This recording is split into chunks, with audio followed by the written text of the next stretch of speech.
teman-teman, Assalamualaikum warahmatullahi wabarakatuh. Bertemu lagi dengan Kak Eka, masih di acara Cendol, cerita dan dongeng online di Pusipda Kota Sukabumi. Untuk hari ini, Kak Eka akan membacakan dengan cerita dengan judul buku Kisah Hewan Bersayap, Dongeng di Angkasa, karya Fadilah Hanum dan Awe Wibowo. Dalam buku ini teman-teman terdapat beberapa judul, dan yang akan Kak Eka bacakan ceritanya berjudul Saat Kolibri Ikut Migrasi. Ini ceritanya ya teman-teman.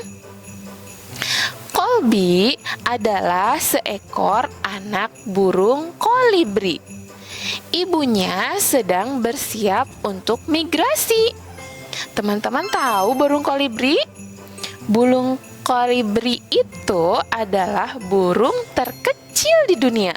Ukurannya mencapai 5 cm. Mereka selalu melakukan migrasi. Apa itu migrasi ya?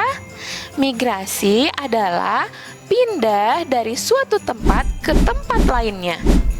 Keluarga burung kolibri bisa bermigrasi saat masuk musim dingin. Burung-burung kolibri pindah untuk menghindari musim dingin. Mereka pergi ke tempat yang lebih hangat dan lebih banyak makanan.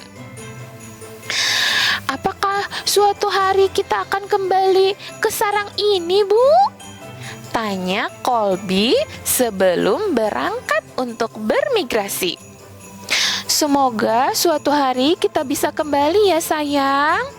Insya Allah, kata ibu.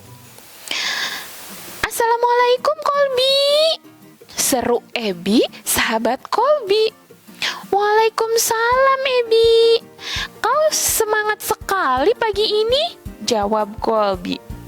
Oh, aku sampai tidak bisa tidur semalam menunggu hari ini tiba, ujar Ebi.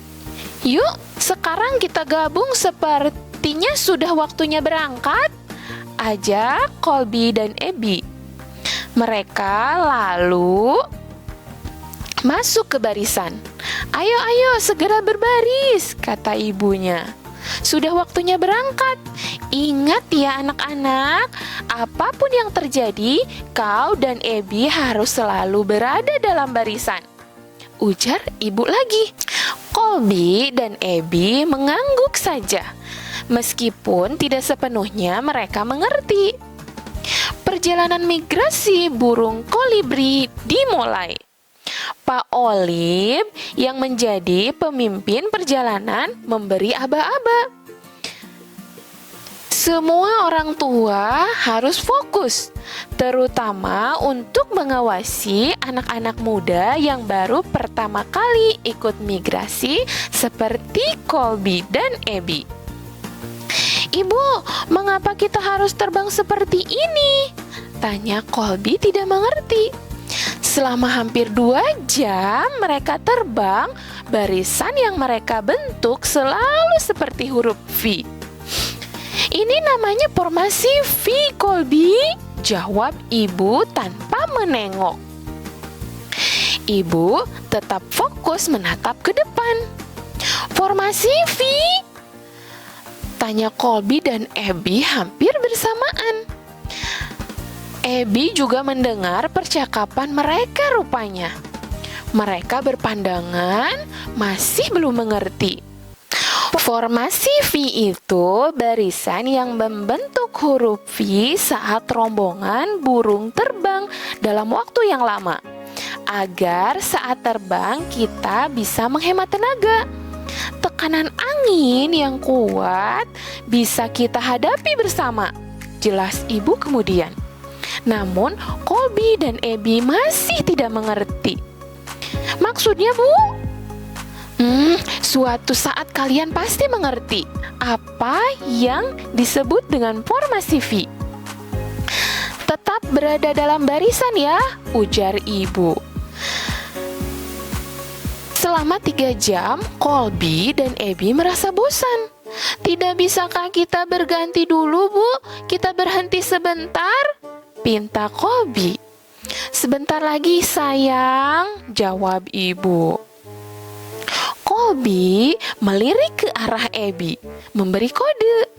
Mereka ingin melakukan gerakan akrobat di udara untuk mengusir rasa bosan. Diam-diam mereka keluar dari barisan tanpa sepengetahuan ibu dan rombongan. Angin bertiup kencang saat mereka keluar dari barisan. Seketika Colby dan Abby terhempas. Mereka tertinggal di belakang. Mereka mengepakkan sayap lebih keras, hendak mengejar, namun sayangnya mereka malah tertinggal lebih jauh. Angin jauh lebih kuat dibanding saat berada di luar barisan. "Bagaimana ini, Abby?" teriak Colby mulai panik. "Bisa-bisa kita tertinggal dan tersesat nanti."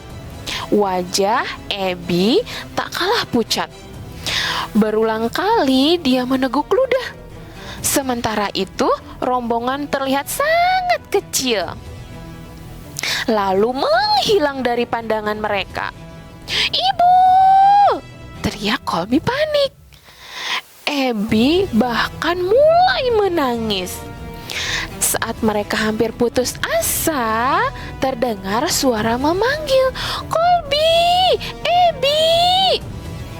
Ternyata itu adalah suara ibu dan 2 burung kolibri lain yang datang untuk menghampiri mereka. "Kita buat formasi V kecil lagi ya, Colby. Kalian ikut dari belakang," teriak ibu, memimpin barisan di depan.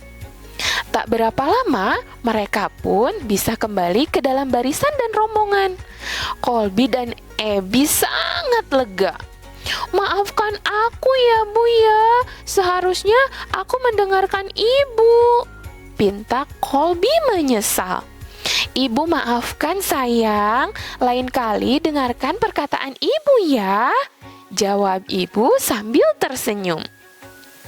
"Baik Ibu, ini pengalaman migrasi pertama bagi Colby. Dia sempat membuat kesalahan." Colby berjanji akan lebih mendengarkan perkataan ibu.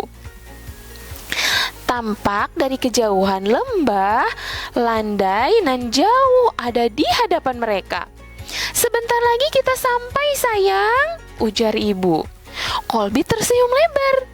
Dia melirik ke arah Abby yang takjub melihat pemandangan di depan.